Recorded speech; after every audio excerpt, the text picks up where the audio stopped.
everyone, it's me, Lindsay, with EquipMeOT, here today to talk about how to complete a shower transfer if you're using a knee scooter for your mobility aid. Now, if you're using a knee scooter, you're probably recovering from a lower leg injury, something below the knee, like an Achilles tear or an ankle fracture or a foot surgery. These are a really great resource for that recovery, and I want to show you two techniques for how to get safely into the shower. The first technique is going to involve something called a tub transfer bench. A tub transfer bench simply spans between the edge of the shower, so whatever threshold that is. Mine is a tub shower combo, but these would even work with your standard small ledge walk-in showers. But these are going to span that little bit of a gap or that height that you need to get through. This is a setup I would recommend for individuals who maybe have greater risk for falls, maybe have a tendency towards losses of balance, dizziness, maybe other issues like hip injuries or arthritis that makes it harder for them to make big drastic steps that you would need to do with the other style transfer I'm going to show you in a second. So this tub transfer bench might look kind of unique as it is kind of a different one. This is by Moen. I'm going to have links down below. Any tub transfer bench will work the same for this type of transfer. The key is that it spans outside of the shower just a little bit. So I've got my knee scooter set up. One thing you may notice is I have a towel. I always put a towel underneath the knee during this transfer because it's nice to have it within reach, and it just generally keeps the scooter from getting wet throughout the process. Nothing's worse than having all of your stuff wet when you need to use it to get back out again. So first things first, I am always going to approach this transfer with my non-surgically or injured side towards the shower. So if I'm like I am this way, I'm going to be approaching it. So my right leg is my non-injured side. I'm going to approach, the door is actually in front of me. I would have had to back in to the bathroom in order to approach it this way. If I had the other side, the opposite, I could come in forward and my left leg would be on this side. The transfer is going to be the same, but you're going to make sure that your non-surgical, non-injured side is closest to the shower. All right, next thing I'm going to do is I'm going to move up just a smidge here, is I'm going to lock my brakes.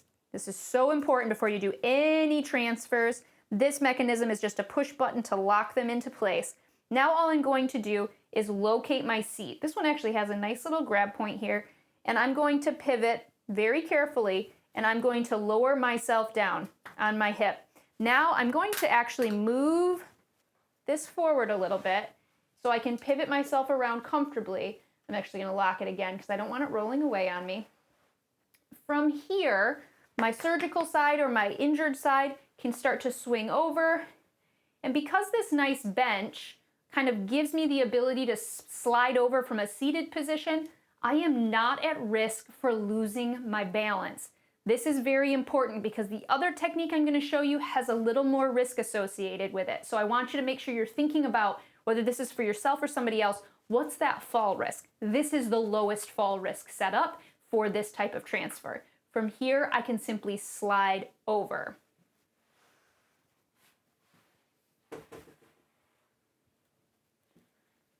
Just like that. Just like that. So I'm in the shower now, and to get out, I'm simply going to reverse the process. I'm going to scoot. I'm going to lift. I'm going to scoot.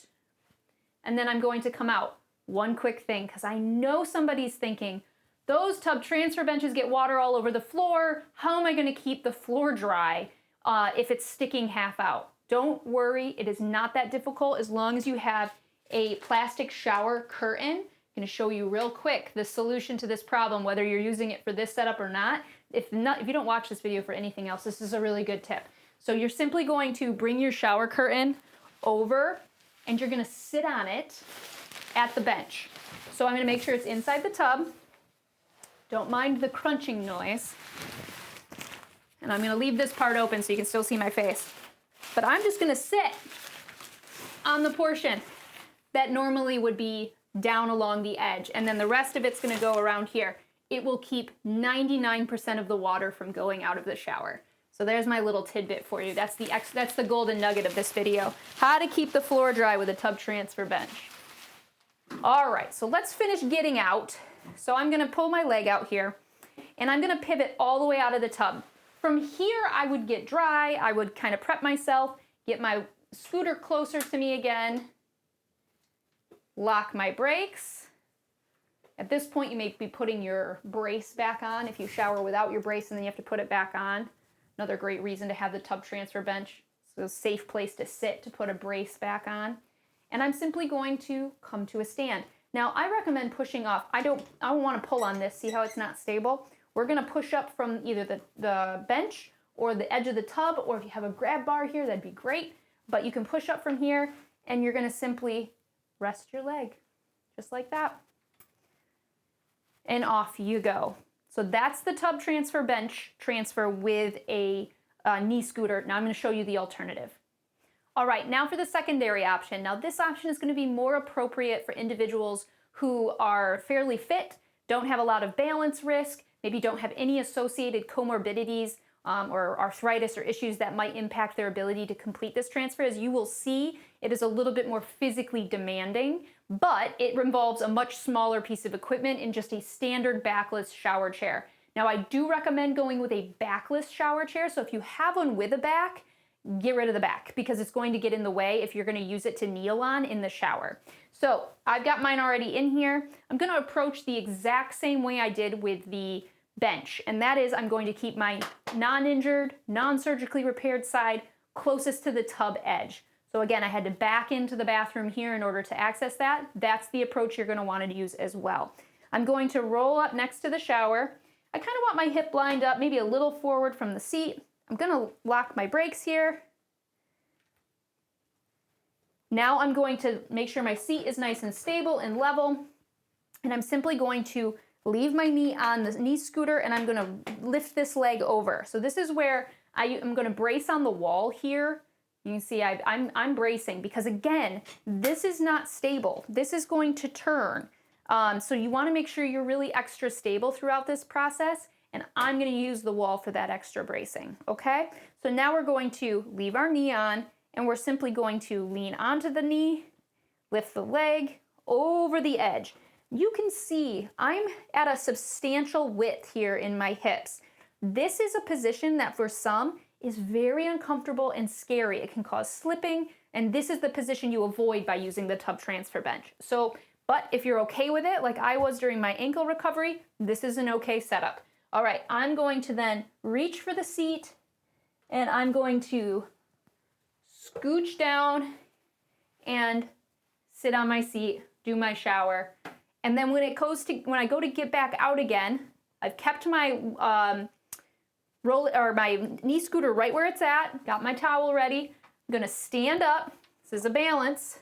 Again, if you don't have any grab bars, be aware that you're going to be very cautious here, lifting up and over. Again, look at that big stretch I have to do there. Only do that if you're very confident in your lower body strength, your hips, your pelvis. So I've got my knee over here now. I'm stable. I've got my brakes locked. I'm going to hold onto the wall, and I'm going to bring my other leg back over. It is a reasonable way to do it, but like I said, be aware of your physical conditions and whether you can do that safely or the person you're helping could do that safely. So there you have it. 2 ways to do a shower transfer using your knee scooter. I hope you found that helpful. If you need more information like this on how to stay safe and independent in your home and community, make sure to subscribe to EquipMeOT. Thank you.